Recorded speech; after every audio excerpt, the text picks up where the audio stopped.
Hi viewers, ఈ రోజుల్లో cinema నటుడు ఎవరైనా కానీ అతను చేస్తున్న సినిమాల వల్లే అతని సినిమాలు హిట్ అవుతాయి, అతను పాపులర్ అవుతాడు ఉంటే ఖచ్చితంగా పొరపాటు. సినిమాలు రాజకీయాలు రెండూ కూడా కమల పిల్లలు లాంటివి, రెండింటి కూడా విడదీయరాని సంబంధం. గతంలో సినిమా వాళ్ళు వచ్చి ప్రచారం చేసేవాళ్ళు. ఆ తర్వాత ఎంజీఆర్ ఏం చేశాడు, తానే రాజకీయాల్లోకి వచ్చాడు.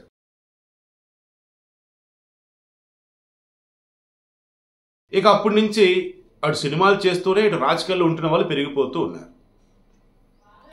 ఈ మూమెంట్లో సినిమా నటులకి రాజకీయ పరంగా కూడా పార్టీలు సపోర్ట్ ఇవ్వటాలు, ఫ్యాన్స్ ఉండటాలు ఇలా చేస్తున్నారు. అలా నందమూరి ఫ్యామిలీలో ఎవరైనా కావచ్చుగాక, వారి సినిమా రిలీజ్ అవుతుందంటే టీడీపీ వాళ్ళు చేసే దాని హంగామా అనకూడదు కానీ ఆ టీడీపీ వాళ్ళు చేసే సెలబ్రేషన్స్ ఉంటాయే అవి ఖచ్చితంగా ఆ సినిమాకి హైప్ తీసుకొస్తాయి.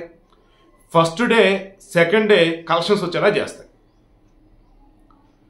ఈ విషయంలో ఇప్పుడు నందమూరి ఫ్యామిలీ అంటే ఈ కళ్యాణ్ రామ్, ఎన్టీఆర్ కాదు అంటే వాళ్ళు నందమూరి ఫ్యామిలీయే, కానీ టీడీపీ వాళ్ళకి సంబంధించి మన సపోర్ట్ చేసినటువంటి నందమూరి వారసులు వీళ్ళు కాదు అన్న ఫీలింగు ఇప్పుడు క్రియేట్ అవుతా ఉంది. నేను ఓన్గా చెప్పట్లా, సోషల్ మీడియాలో కళ్యాణ్ రామ్కు సంబంధించి డెవిల్ అనే సినిమా రిలీజ్ అయిన తర్వాత ఈ డెవిల్ అనే సినిమా ఏ థియేటర్లో ఆడుతుంది అన్నప్పుడు ఎన్ని టికెట్లు ఇంకా మనం బుక్ చేసుకోవడానికి ఖాళీగా ఉన్నాయి అని చూపిస్తున్నప్పుడు అన్ని ఖాళీగానే ఉన్నాయి. ఇంకెక్కడో 1, 2, 5, 10 బుక్ అయినాయి అంతే. గతంలో సన్ ఆఫ్ ఇండియాకి కానీ టికెట్లు బుక్ చేయడానికి ఎన్ని ఖాళీలు ఉన్నాయి ఏంటో చూపించి అలాగే తీస్తాం, అలా ఇప్పుడు చేస్తున్నారు కళ్యాణ్ రామ్ని. ఎందుకు ఏంటి?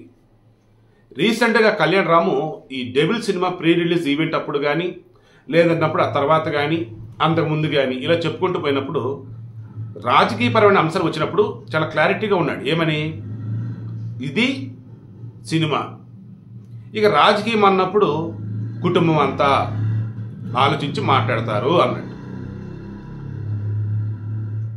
సినిమా అంటే ఈయన వ్యక్తిగతం, నో డౌట్.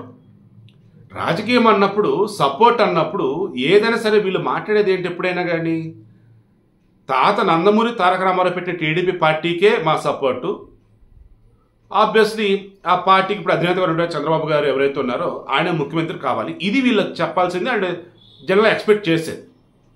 బట్ ఈసారి ఏమన్నాడు కళ్యాణ్ రాము, మొన్నటికి మొన్న చంద్రబాబు గారి అరెస్టుకు సంబంధించి దాన్ని అక్రమమని కానీ ఆ కుటుంబాన్ని పరామర్శించడం కానీ ఆయన జైలు నుంచి బయటకు వచ్చిన తర్వాత వెళ్ళి చూడటం కానీ అసలు ఏమీ చేయలే. అలా ఇప్పుడు కూడా ఏమన్నాడు, రేపు ఆంధ్రప్రదేశ్లో అధికారంలోకి ఎవరు వస్తారు, ఎవరు మీరు కోరుకుంటున్నారు ఏంటి అన్నప్పుడు అది కుటుంబం అంతా మాట్లాడుకోవాల్సింది, వాళ్ళు నిర్ణయం తీసుకోవాల్సింది, డిఫరెంట్ ఫార్మాట్లో చెప్పాడు. అంటే ఎక్కడ కూడా ఓపెన్గా డైరెక్ట్గా చెప్పలా టీడీపీ అధికారంలోకి రావాలని కానీ చంద్రబాబు ముఖ్యమంత్రి కావాలని కానీ చెప్పలా. ఆల్రెడీ జూనియర్ ఎన్టీఆర్ నందమూరి తారక రామారావు శత జయంతి ఉత్సవాలు అప్పుడు రాలే, అండ్ ఆ తర్వాత చంద్రబాబు గారికి సంబంధించి అరెస్ట్ జరిగిన తర్వాత దాన్ని ఖండించలా. పలు సందర్భాలలో నందమూరి కుటుంబం అంతా కూడా ఏకమవుతూ ఉన్నా ఈ కళ్యాణ్ రాము, జూనియర్ ఎన్టీఆర్ ఇద్దరు మాత్రం సెపరేట్ అవుతూ ఉన్నారు. వీళ్ళకి ఇంకో బ్రదర్ ఉన్నారు, పాప ఆయన చనిపోయారు, సిస్టర్ ఉన్నారు సుహాసిని. ఆమె టీడీపీలో యాక్టివ్గా ఉన్నట్టు కనిపిస్తూ ఉన్నా ఆమె మొన్న వాళ్ళ బిడ్డ పెళ్ళి, కూతురు పెళ్ళి కొడుకు పెళ్ళి నాకు తెలీదు, వాళ్ళ పెళ్లి దానిలో వచ్చేసి ఎవరైతే ముఖ్యంగా చంద్రబాబు ఫ్యామిలీని, ముఖ్యంగా చంద్రబాబు భార్య భువనేశ్వర్ గారిని సైతం నానా రకాలుగా మాట్లాడేటువంటి ఆ కొడాలి కనిపించాడు. ఇక మరికొంతమంది కనిపించున్నారు. దాంతో ఈ కొడాలికి ఈ జూనియర్ ఎన్టీఆర్ అండ్ కళ్యాణ్ ఫ్యామిలీకి సంబంధాలు బాగానే ఉన్నాయి, మధ్యలో మనం ఎర్రిపక్కలు అవుతున్నారా బాబు, వద్దురని మనం దూరం పెడితే మంచిదని చెప్పేసి కొంతమంది డిసైడ్ అయిపోయి ఆల్రెడీ కొంచెం దూరంగానే ఉంటున్నారు. ఎప్పుడైతే డెవిల్ సినిమా రిలీజ్ అవుతుందో టీడీపీలు ఎక్కడ కూడా అసలు మాట్లాడాల ఈ సినిమా గురించి. ఇంకా కొంతమంది కోపం చూపించారు, వీడికి టీడీపీ సపోర్ట్ లేకపోతే ఎలాగుండిద్ది ఏంటో తెలియాలరా, సినిమా అసలు ఎవడో చూడొద్దని చెప్పి రకరకాల మాట్లాడారు. సినిమా రిలీజ్ అయిన తర్వాత సినిమా బాగుందని ఎవరు చెప్తారని అనుకుంటూ ఉన్నా, ఆ మిక్స్డ్ రివ్యూలు ఇచ్చేవాళ్ళు ఉంటారు, లేదా ఓపెన్గా రివ్యూలు ఇచ్చేవాళ్ళు ఉంటారు, వాళ్ళు కూడా అంతా కూడా సినిమాని ఏకి పారేశారు. కళ్యాణ్ రాము ఎప్పటి నుంచో తెలుగు సినిమాల్లో కానీ ఉంటారు చూసారు హీరోలు, అలాగే ఉన్నాడు తప్ప తన నటనలో కావచ్చు రిమైనింగ్ వాటిలో అక్కడ చేంజ్ అనేది లేదు. జనాలకి రకంగా చెప్పాలంటే వెగటేసినట్టు అంటారు చూసారా, అటువంటి ఫీలింగ్ అన్నట్టు, లేదన్నప్పుడు రొటీన్ ఫీలింగ్ అన్న ఫీలింగ్ జనాలకు వచ్చేసింది. ఇందులో కళ్యాణరామ్ చూస్తే ఇక్కడ కొత్తగా అయితే ఏమీ లేదు.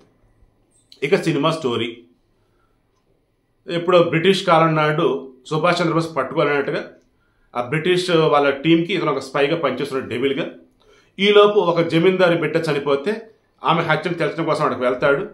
ఇక్కడ ఆ కోడు ఈ కోడని దేశభక్తిని అవన్నీ చూసి చివరిలో బ్రిటిష్ అన్ని నరికే వాళ్ళకు చూపించి ఈ మధ్య సంయుక్తమైన అసలు ఎవరు ఏంటి రకరకాలుగా చూపించారు. కలగా పులగంలాగా ఉంది. దీనికి కారణం ఏంట్రా బాబు అంటే నవీన్ మేడారం అని చెప్పేసి ఒక కుర్రాడు, అతనేమంటాడు, ఈ సినిమా డైరెక్టర్ నేను, డైరెక్ట్ చేసింది నేను, క్రెడిబిలిటీ నాదని అతను చెప్పుకుంటా ఉన్నాడు. బట్ సినిమా అభిషేక్ నామా అని చెప్పేసి పడింది. ఎవరు రైతులు అంటే ఆ సినిమా నిర్మాత. సో నిర్మాతే డైరెక్షన్ చేసి పడేశాడు. దాంతో వంట వాళ్ళు ఎక్కువైతే ఏమైతే వంట చెడిపోయింది.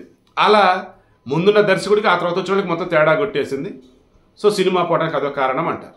తర్వాత అర్జున్ రెడ్డి, యానిమల్, తర్వాత కబీర్ సింగ్, అర్జున్ రెడ్డి హిందీలో రీమేక్ చేస్తున్నారు. ఈ సినిమాలకి మ్యూజిక్ డైరెక్టర్ హర్షవర్ధన్. సో అతను దీనికి కూడా డైరెక్టర్, మ్యూజిక్ డైరెక్టర్. అయినా సరే సినిమాలో సాంగ్స్ అంత జనానికి ఎక్కల, బ్యాక్గ్రౌండ్ మ్యూజిక్ అంతే బాగా. ఓవరాల్గా చూసుకుంటూ ఉన్నప్పుడు కళ్యాణ్ రామ్ ఎక్కడో బాగా డిస్టర్బ్ అయ్యాడు. అది సినిమాలో కనిపిస్తూ ఉంది. అండ్ ఈ సినిమాకి సంబంధించి డైరెక్టర్ కావచ్చు, ప్రొడ్యూసర్ కావచ్చు, అంతా కలిపి ఒక టీమ్ వైజ్ వర్క్ చేయాల్సింది పోయి డైరెక్షన్ కదా నేను చేస్తానంటగా నిర్మాత చేశాడు.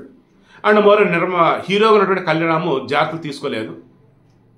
బింబిసార తర్వాత అమిగోస్ ఏదో వచ్చింది, అది పోయింది. ఇప్పుడు ఇది వస్తున్నప్పుడు జాగ్రత్తగా ఉండాలి కదా, అలా లేడు. ఆ అమ్మాయి నటిస్తే సినిమా హిట్ అన్నటువంటి సంయుక్తమైన ఈ సినిమాతో ఒక ఫ్లాప్ను మూట కట్టుకుంది అంటున్నారు. ఓవరాల్ చూసుకుంటూ ఉంటే సినిమా లవర్స్ కూడా సినిమాని ఇష్టపడే విధంగా అంత లేదు, ట్విస్ట్లు కూడా అంతేమీ లేవు, ఏదో కన్ఫ్యూజన్ ఏదో తీసేసినట్టున్నారు. అసలు డైరెక్టర్నే కంటిన్యూ చేయించినట్టయితే బాగుండేది, మేబీ ఖచ్చితంగా అప్పుడు అవుట్పుట్ బాగా వచ్చేదేమో. ఆ ప్రొడ్యూసర్ డైరెక్టర్ అన్నట్టుగా పేరు వేసుకోవటం, మరలా అతను ఏదైనా చేశాడో లేదంటే అసిస్టెంట్ పెట్టి ఏదైనా చేశాడో తెలియదు, కానీ సినిమా అయితే పోగొట్టారు అంటున్నారు. అండ్ కళ్యాణ్ రామ్ సంబంధించి పొలిటికల్గా సపోర్ట్ లేకుండా నిలబడే సిచ్యువేషన్లో అయితే కళ్యాణ్ రామ్ అయితే లేడు, నో డౌట్ అందులో. జూనియర్ ఎన్టీఆర్కి సంబంధించి తనకంటూ ఒక ఫ్యాన్ ఫాలోయింగ్ అనేది వచ్చేసింది. పార్టీలకు అతీతంగా తన ఫ్యాన్స్ వాళ్ళు ఉన్నారు, కానీ అతను ఈరోజు ఈ స్థాయిలో ఉండటానికి టీడీపీ వాళ్ళే కారణం, తాతగారి పేరు పట్టుకోవడమే కారణం. ఈరోజు వచ్చేటప్పటికి తనకంటూ ఒక స్టార్డమ్ వచ్చేసరికి తన ఓన్గా వెళ్దామని చూస్తూ ఉన్నాడు. అది 1-2 సినిమాల వరకు నడవచ్చు కాక, బట్ భవిష్యత్తులో తాను ఎంత వర్స్టల్ యాక్టర్ అయినా తాను డిఫరెంట్గా ఎక్స్ట్రాడినరీ వేలో యాక్టింగ్ చేసి మెప్పించగలిగిన ఇదున్నా తెలుగు ప్రాంతాల వరకు అయితే మాత్రం టీడీపీ సపోర్ట్స్ కనుక ఈ జూనియర్ ఎన్టీఆర్ కనుక సినిమా పరంగా సపోర్ట్ కనుక ఇవ్వకపోతే కష్టం అని చెప్పేసి అంటూ ఉన్నారు. బట్ జూనియర్ ఎన్టీఆర్ ఆల్రెడీ ఆ స్థాయి ఎప్పుడు దాటిపోయాడు, కానీ పొలిటికల్కి సపోర్ట్ లేకపోతే కష్టం అనే వేలో ఆల్రెడీ మన జగన్మోహన్ రెడ్డి గారు కూడా అధికారం వచ్చిన తర్వాత చాలా విషయాలు ప్రూవ్ చేసి పెట్టారు. సో అంతిమంగా నేను చెప్పేది ఒకటే, నందమూరి కుటుంబం అంటే టీడీపీ కుటుంబం అన్నట్టుగా జనాలు చూస్తున్నారు. అలా వీళ్ళు కూడా ఉండగలిగితే అగైన్ అంతా సెట్ అయితే బాగానే ఉంటుంది. లేదనుకుంటే పాప కళ్యాణ్ రామ్ కష్టం నాకైతే అనిపిస్తుంది. కళ్యాణ్ రామ్ వ్యక్తిగతంగా చాలా మంచివాడు, నో డౌట్. సినిమాల పరంగా అన్నప్పుడు రాజకీయ పరంగా రెండింటికి మిక్స్ చేస్తున్న మూమెంట్లో పాపం తన ఒపీనియన్స్ అన్నవి ఓపెన్గా చెప్పలేని పక్షంలో ఇబ్బంది పడతాడని నాకైతే అనిపిస్తూ ఉంది. సినిమాకైతే పాపం అంత కూడా ఫ్లాప్ అన్న టాకే ఇచ్చున్నారు. బట్ డిఫరెంట్ వేలో సినిమాని కూడా చూడగలిగితే బాగుంటుందని కొంతమంది అంటున్నారు. చూస్తున్నారు అంటే కింద కామెంట్లో తెలియచేయండి ఎలా ఉంది ఏంటి.